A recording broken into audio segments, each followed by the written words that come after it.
de penser que tu es étranger. Donc que Dieu te bénisse. Notre couronne sera très grande, grosse.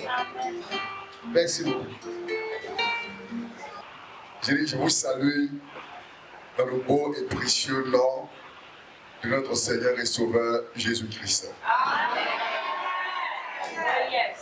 Merci. Je voudrais avant tout propos saluer la présence glorieuse de notre Seigneur à tous et Sauveur qui est ici déjà. J'ai senti sa présence dans ces moments d'adoration, dans ces moments de prière, dans ces moments de chant, dans ces moments de louange. Ce Dieu merveilleux. Bien aimé, il est bon d'être en ce Dieu merveilleux.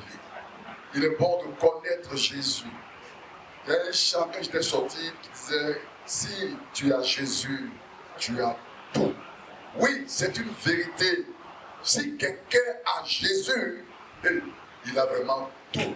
Que son nom soit béni.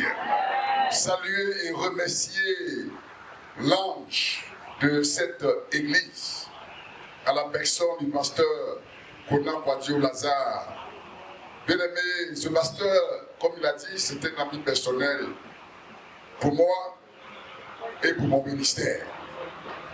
C'est un aîné. Et dans l'œuvre de Dieu, on a besoin d'avoir des personnes ressources pour vous montrer le chemin.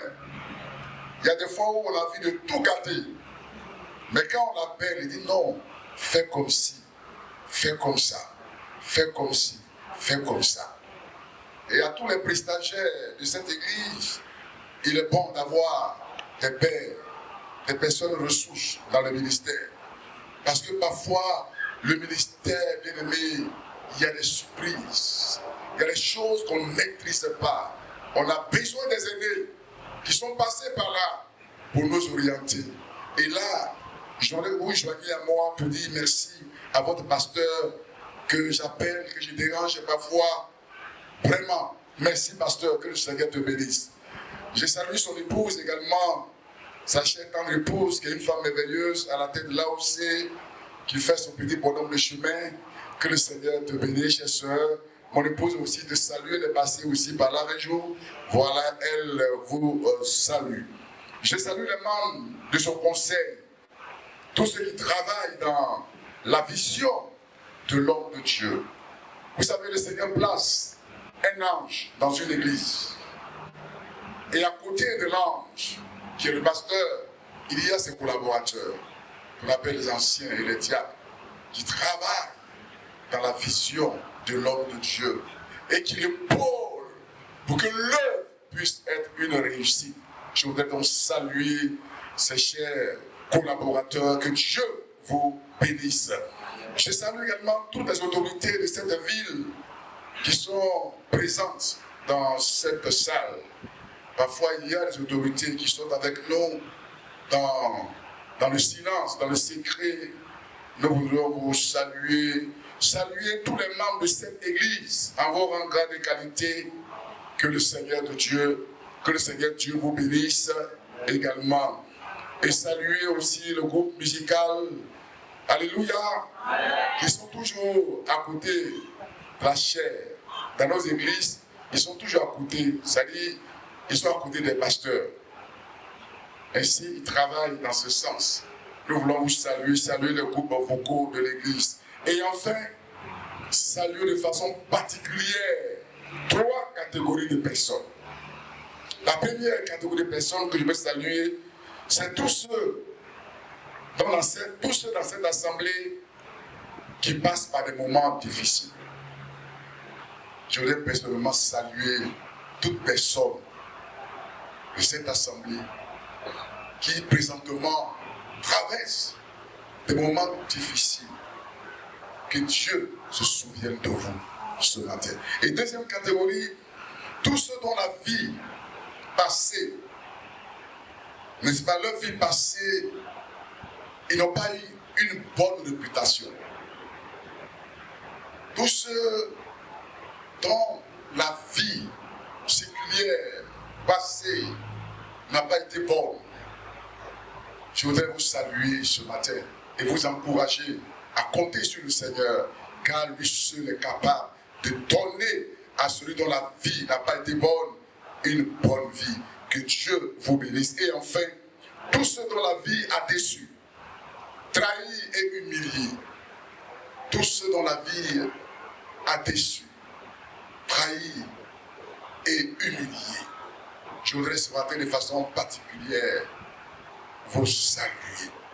Car la vie sur terre, même dans le Seigneur, n'est pas une vie facile. Dieu n'a pas promis une vie sans difficulté, une vie de joie. Non, à côté de cette joie dans le Seigneur, il y a derrière le rideau une vie d'écrasement, de frustration, une vie parfois de déception. Si tu es là ce matin, que le Seigneur te soutienne dans cette situation. Je voudrais aussi vous saluer pour l'Église, cette œuvre merveilleuse que vous êtes en train de faire. Et je crois que ça sera le plus grand temps de cette région. Le pasteur a l'habitude de m'en parler, c'est aujourd'hui que j'ai vu cela. 3000 âmes dans cette église. Et là, que Dieu vous bénisse. Et aussi, au nom de mon épouse et moi, nous ne pouvons pas avoir une telle œuvre et puis ne pas réagir. Et nous voulons donner 100 000 francs.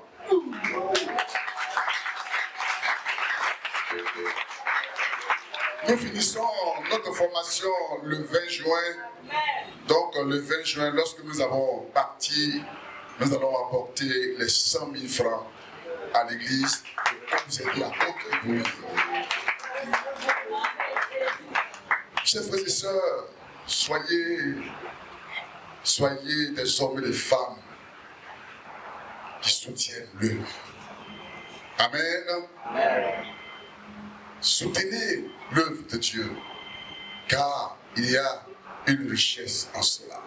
Alors ceci étant, je voudrais vous emmener dans un test, l'un des tests les plus compliqués de la Bible.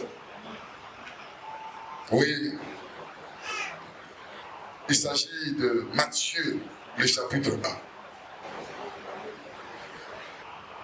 L'un des tests les plus compliqués de la Bible, il s'agit de ce qui concerne la généalogie. Le plus souvent, quand nous lisons la Bible, la première fois, nous traversons les généalogies. Parce qu'il y a des noms difficiles, compliqués. Et puis on avance, on balaye ça et on avance. Et ce matin, nous allons nous intéresser à cette généalogie. Alléluia. Alors je vous invite avec moi, Matthieu le chapitre 1er, verset 1. Voici la généalogie de Jésus-Christ, de la descendance de David et d'Abraham. Verset 2. Abraham eut pour descendant Isaac. Isaac eut pour descendant Jacob. Jacob eut pour descendant Judas et ses frères. Verset 3. De Tamar, Judas eut pour descendant Pérez et Zéra. Pérez eut pour descendant Esrom. Esrom eut pour descendant Aram. Aram eut pour descendant Aminadab. Aminadab eut pour descendant Nachon. Nachon eut pour descendant Salma de Rahab. Salma eut pour descendant Boaz de Ruth. Boaz eut pour descendant Obed. Obed eut pour descendant Isaïe. Isaïe eut pour descendant le roi David, de la femme d'Uri. David eut pour descendant Salomon. Waouh, c'est compliqué ça. C'est très compliqué. Et juste la dernière à comprendre, le verset 16. Jacob eut pour descendant Joseph, l'époux de Marie, laquelle donna naissance à Jésus, appelé le Christ, parole du Seigneur. Je demanderai à Maman Pasteur de prier le Seigneur pour nous, pour que Dieu puisse nous éclairer dans l'écoute de la parole de Dieu. Bénissons notre Père, notre Dieu, toi qui nous as invités en ce lieu. Nous sommes heureux d'être là. Seigneur, nous avons chanté, nous avons prié, nous avons déposé nos fardeaux. Le temps est venu pour nous de t'écouter. Bon Père, nous voici devant toi. Tu connais nos besoins sur le plan spirituel, sur le plan social, à tous les niveaux, Dieu. Aucun aspect de notre vie ne t'échappe. C'est pourquoi nous voici. Nous prions que tu fasses taire, Seigneur, de nos cœurs, de notre esprit, tout bruit du dehors, afin que dans le nom de Jésus, nous puissions t'écouter, toi et toi seul nous parler. Voici l'instrument que tu t'es choisi ce matin. Seigneur, il t'appartient. Soit avec sa bouche, notre Dieu, soit avec son esprit, notre Dieu, et que toi-même tu parles au travers de lui. Qu'il soit qu'un instrument et que toi tu parles. Au nom de Jésus, Amen. Amen. Si nous voulons dire ceci, chers frères et sœurs, la vie ne nous réserve pas toujours le meilleur. Il arrive parfois des questions sur le chemin de cette vie. Pour certaines personnes, tout va bien. Elle n'a aucun souci. Les enfants réussissent. Le mariage est facile. L'enfantement facile. L'école facile. Et etc., etc. Mais à côté, il y a une catégorie de personnes qui tirent, comme on le dit souvent, le diable par la queue leu.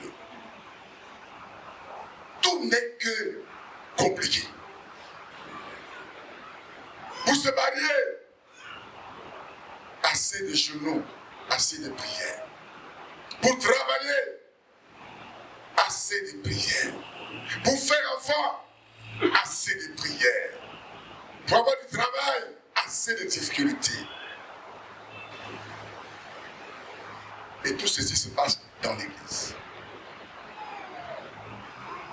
Je ne sais pas quelle est la situation que tu traverses ce matin. Je ne sais pas quel est ton problème ce matin. Mais Dieu m'amène ce matin à parler à une personne qui traverse des moments difficiles. Qui est comme Asaph. Oui, où autour de lui, les gens prospéraient. Et à un moment donné, lui aussi, tout était mauvais sur lui. Il voulait faire comme eux, prêcher comme eux, jusqu'à ce qu'il réalise l'amour de Dieu pour lui. Je voudrais ce matin relever une sœur, un frère qui passe par des moments difficiles, par la souffrance, par la douleur, par les pleurs. Comme une femme pouvait dire, chaque fois que dans une église, dans leur église, on présente des nouveaux couples qui doivent se marier, elle rentre en bas de sa chaise et elle pleure. Elle se dit, Seigneur, jusqu'à quand mon tour? Jusqu'à quand mon tour? Ce matin, Dieu a un plan pour toi aussi ce matin. Dieu a un plan pour tous ceux qui souffrent, pour ceux qui sont humiliés, déçus par la vie, écrasés par les difficultés, qui pleurent dans le silence, dans leur coin, et qui se demandent jusqu'à quand? Jusqu'à quand mon tour viendra? j'étais vers la quarantaine, la cinquantaine, aucun frère ne me dit bonjour. Et je ne suis pas encore fiancé. Ou je suis marié, mais il n'a pas encore d'enfant. Oh, quelle douleur, quelle souffrance. Que Dieu, ce matin, te console, chers frères et chers sœurs. Et le thème que je voudrais nous proposer ce matin est ceci. Toi qui pleures, sèche tes larmes, car il y a de l'espoir pour toi. Toi qui pleures, sèche tes larmes, car il y a aussi de l'espoir pour toi. Chers frères et sœurs, le texte que nous venons de lire est un texte qui est en rapport avec la généalogie de Jésus-Christ. Sur cette liste, dans Matthieu nous le cite, il nous présente 40 noms dans cette généalogie. Des noms qu'on connaît parfois ou des noms inconnus qui sont dans la Bible. Et cette liste est aussi complétée par la mention de 5 femmes. 5 femmes ont leur nom mentionné dans cette généalogie. La lecture des généalogies est une lecture douloureuse, les lectures difficiles. Et pourtant, Dieu réserve tellement de bons enseignements dans la généalogie. Sur cette liste de 5 femmes, nous notons un nom, à savoir Marie, la mère biologique du Seigneur. Son nom fait partie des 5 femmes mentionnées dans cette généalogie. Si Marie, la mère biologique de Jésus, a été présentée comme une jeune fille vierge, donc une fille de bonne moralité, cela ne sera pas le cas de 4 autres femmes que nous allons voir. Alors, ce matin, une question se pose à nous. Quelles sont ces 4 autres femmes citées dans cette généalogie? Quelle est leur histoire? Et quelles sont les leçons que nous pouvons tirer pour notre édification? Voici autant de questions ce matin que nous allons parcourir pour nous pousser à la prière. Voyons le premier point. Quelles sont ces femmes? Le premier nom, quand nous suivons la généalogie des femmes, c'est Tamar. Tamar. Quelle est donc son histoire?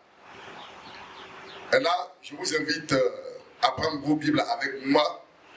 Nous allons beaucoup lire dans Genèse, le chapitre 38. Pour découvrir l'histoire de cette femme appelée Tamar. Genèse donc, le chapitre 38. On ne lira pas tout, mais on va sauter pour nous permettre de gagner en temps. À l'époque de Tamar, le veuvage était très difficile. Ma Bible, c'est une Bible, il est mentionné femme à son écoute. C'est une Bible que beaucoup de femmes utilisent également. Parce qu'il y a des notes spécifiques pour les femmes. Voilà, on met beaucoup d'accent. Les parties où les femmes sont à l'honneur, l'accent est beaucoup mis dans ces choses. Donc, c'est vraiment qu'on n'a pas la même tradition. Voilà. À l'époque de Tamar, le veuvage était très difficile. Pour poursuivre, les familles devaient avoir une terre et des enfants. Voici le verset 38, verset 1, donc, verset 1 du chapitre 38, je reprends. À la même époque, Judas se sépara de ses frères et alla vivre chez un habitant d'Adulam, nommé Hira. verset 2, il fit la connaissance de la fille d'un Cananéen nommé Soua et l'épousa et s'unit à elle. Elle devint enceinte et lui donna un fils. La lecture est assez longue, mais c'est important de la lire pour vous amener à comprendre la vie de Tamar. Il fit donc, verset 2, il fit la connaissance de la fille d'un Cananéen nommé Soua. Il l'épousa et s'unit à elle. Verset 3, elle devint enceinte et lui donna un fils. Il l'appela Er. E-R. Er. Verset 4. Elle devint encore enceinte et mit au monde un fils qu'elle appela Onan. Elle eut encore un troisième fils qu'elle appela Shéla. Quand sa femme accoucha du troisième, Judas se trouvait à Kib. Verset 6. Judas prit pour elle, son premier-né, une femme nommée Tamar. Jugeant elle de mauvais, l'Éternel le fit mourir. Alors Judas dit à Onan, tu connais ton devoir de proche parent du défunt. Et trouva, ira interroger les hommes de l'endroit où est cette prostituée sacrée qui se tenait sur le chemin de Naïm. Il lui répondit, il n'y a jamais eu de prostituée sacrée à cet endroit. Il revint dire à Judas, je ne l'ai pas trouvé. Et les gens de là-bas ont même affirmé qu'il n'y a jamais eu de prostituée sacrée à cet endroit. Alors Judas s'écria, qu'elle garde ce qu'elle a. Ne nous rendons pas ridicules. Quoi qu'il arrive, moi, j'ai envoyé ce chevreau et toi, tu n'as pas retrouvé cette femme. Environ 3 mois après cela, on vint dire à Judas, Tamar, ta belle-fille, s'est prostituée et même la voilà enceinte.